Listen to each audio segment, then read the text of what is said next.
Thank you very much for your introduction.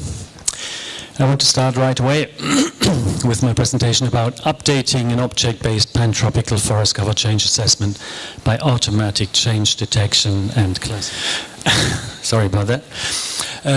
This is a brief outline of the talk. I want to talk really very briefly about the Joint Research Center of the European Commission, where I work, and then go right into the project, the TREES-3 project as it is called, and talk about the data, the process, and then give some conclusions and an outlook. The Joint Research Center consists in 7 institutes in 5 member states of the European Union, and my own research group, the TREES-3 group, is centered in northern Italy. And our main objectives are to increase the accuracy of estimates of forest cover and forest cover change at pan-tropical scale, and to contribute to the UNFCCC REDD+ mechanism by developing efficient methodologies and improving estimates of carbon emissions.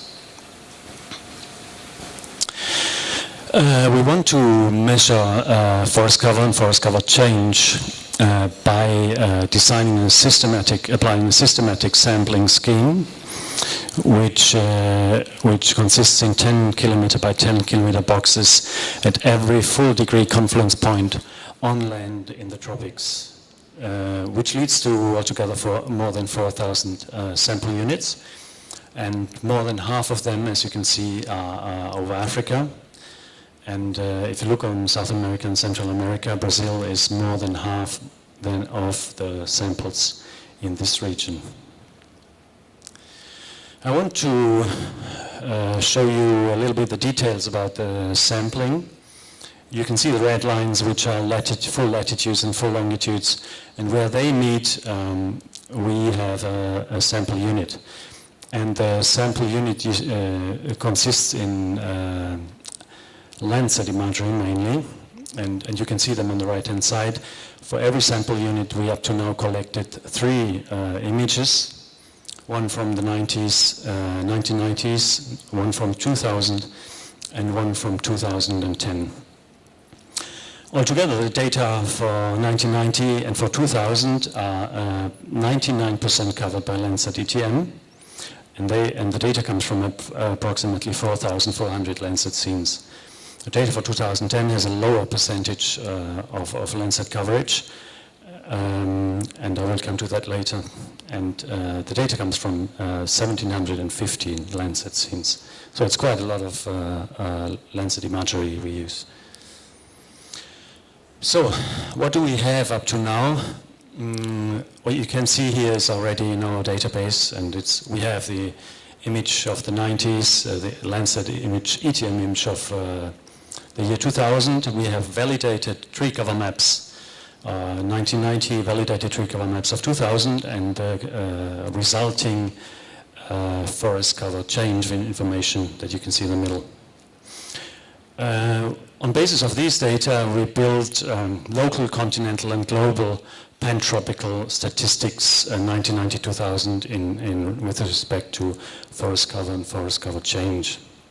And what we've collected up to now is Landsat image 2010, and what I want to describe the process is the automatic updating. This means that the production of a tree cover map 2010 for each of the sample units, and the corresponding information about forest cover and forest cover change. And also, of course, we want to update our statistics for the period of 2000 and 2010. Oops. You have seen the colors in the tree cover, in the forest cover maps, and I want to also deliver some information about the actual classes that we use. We have tree cover mosaic, other wooded land, you can also call it shrub if you want to, and then an other land class and a water class, and you can see where our emphasis lies, because the other land class has all sorts of land cover inside, which we are not so interested in, which is urban areas, bare soil, agricultural areas.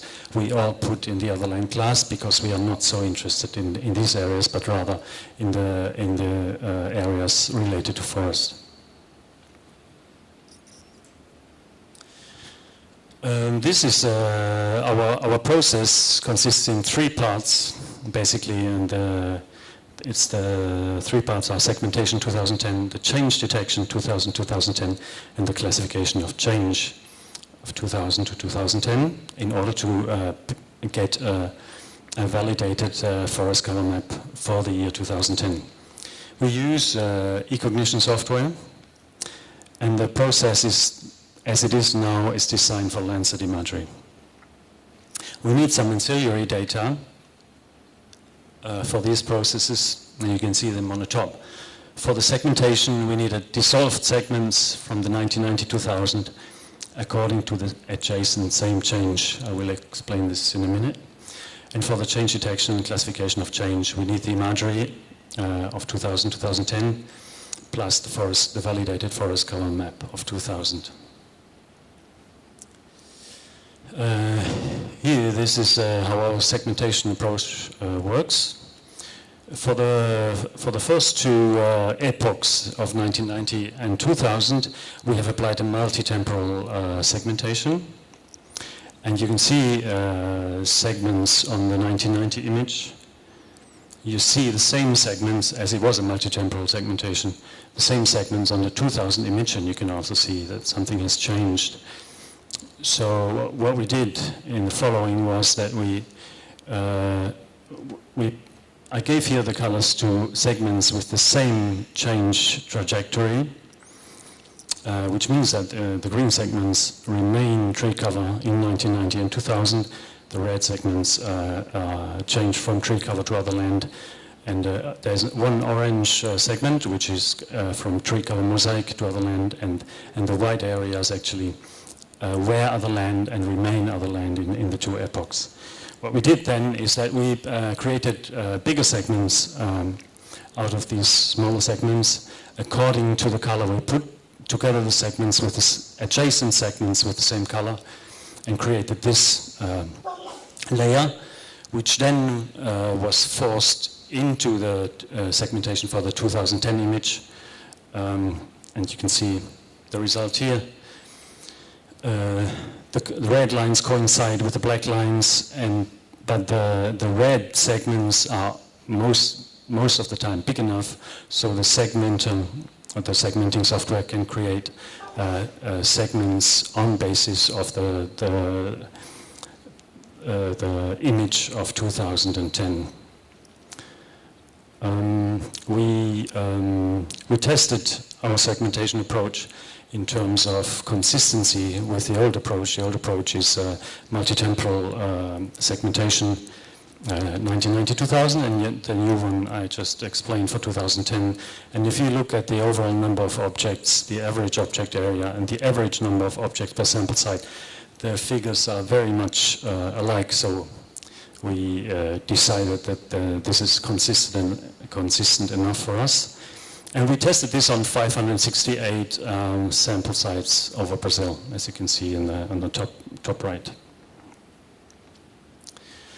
Now, this is how the automatic detection of change works. You can see that we use tassel cap components, and what you can see here is an example.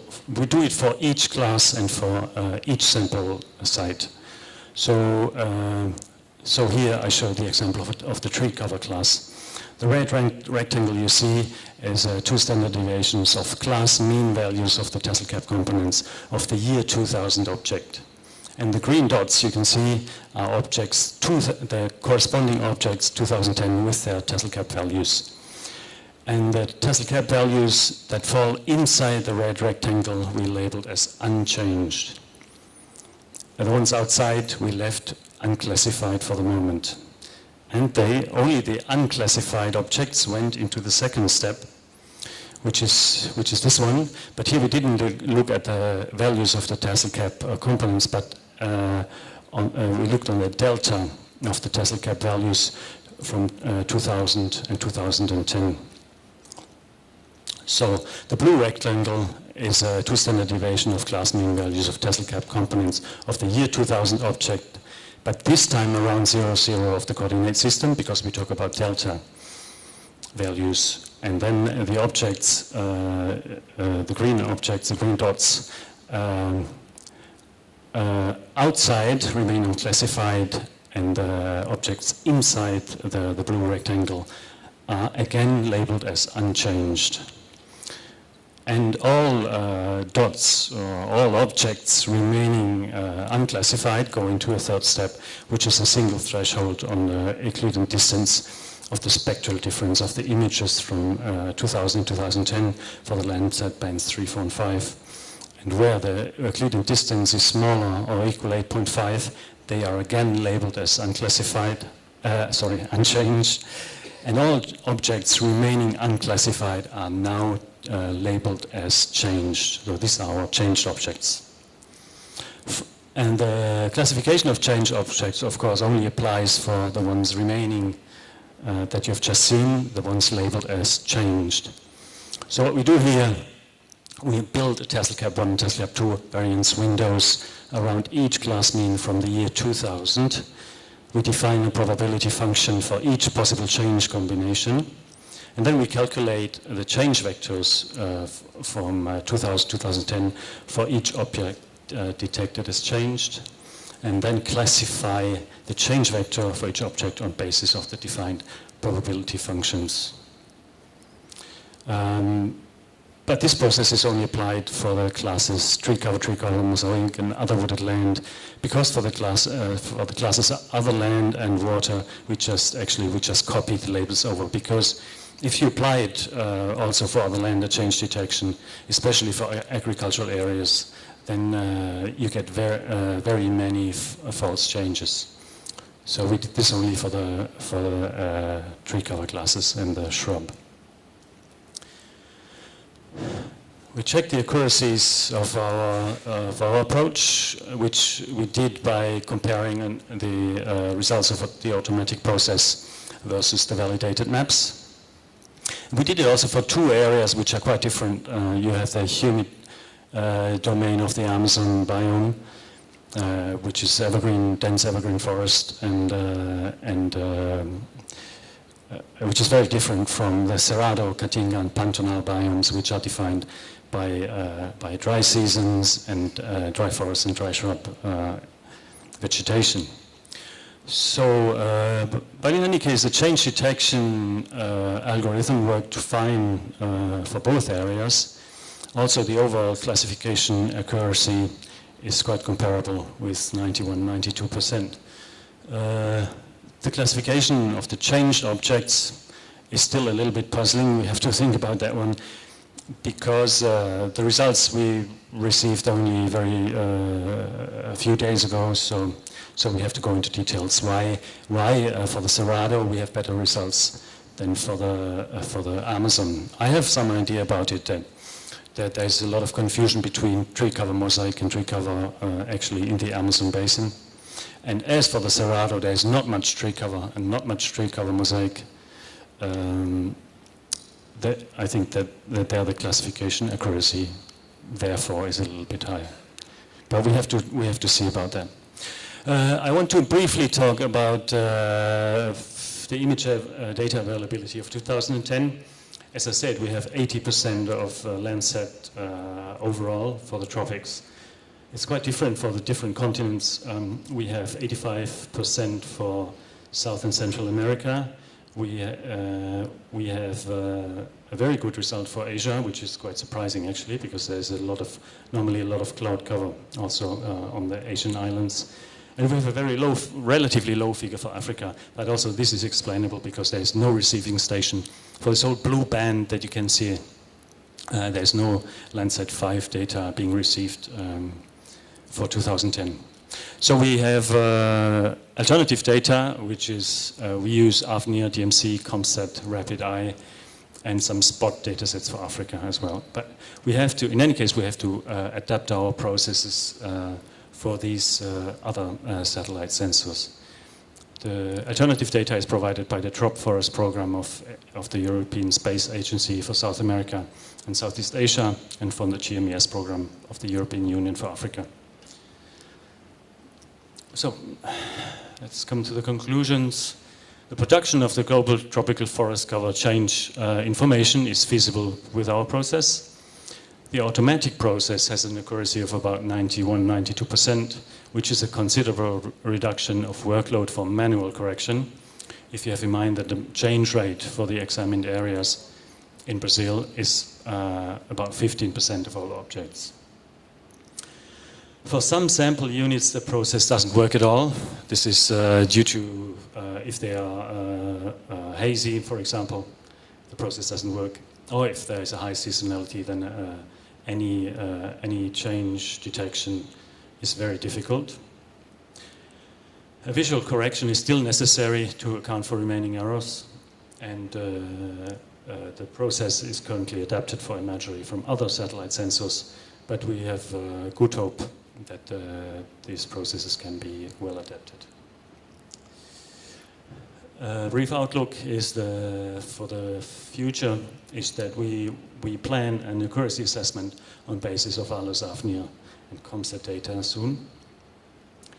And as I said, the adaptation, we fully have to adapt the trees processing chain to other satellite sensors, which is in process. Soon we will have produced global tropical deforestation and related carbon emission statistics for the period 2000–2010.